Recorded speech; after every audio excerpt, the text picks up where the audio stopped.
ការទាញយកប្រយោជន៍ពីសំណល់ជារៀងរាល់ឆ្នាំជាង1/3នៃអាហារដែលផលិតសម្រាប់តម្រូវការមនុស្សត្រូវបានបាត់បង់ឬខ្ជះខ្ជាយចំនួនទាំងនោះគឺរាប់ពាន់លានតោន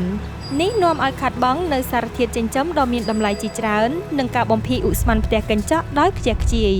ក្នុងពេលជាមួយគ្នានេះកសិកម្មនៅតែបន្តពឹងផ្អែកលើធនធានធម្មជាតិដ៏ស្ដួចស្ដើងដើម្បីចិញ្ចឹមសត្វនិងវារីវប្បកម្មស្របពេលដែលមនុស្សជាង800លាននាក់ទូទាំងពិភពលោកប្រឈមនឹងភាពអត់ឃ្លាន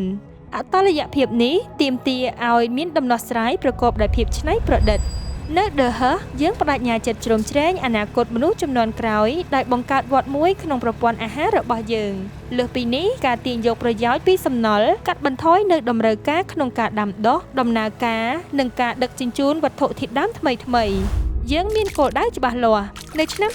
2030យើងដើរឆ្ពោះទៅបង្កើនការទាញយកប្រយោជន៍ពីសំណល់ក្នុងចំណីសត្វដោយធានារក្សាគុណភាពនិងសុវត្ថិភាពខណៈពេលដែលគិតគូរពីភាពយល់ស្របនិងលទ្ធភាពក្នុងស្រុកចូលរួមពង្រឹងវឌ្ឍនភាពដោយការបំផ្លាញនិងការទាញយកប្រយោជន៍ពីសំណល់ទៅជាចំណីសត្វដ៏មានតម្លៃនិងបង្កើតប្រព័ន្ធស្បៀងអាហារចក្រាដែលជ្រោមជ្រែងដល់មនុស្សជំនាន់ក្រោយ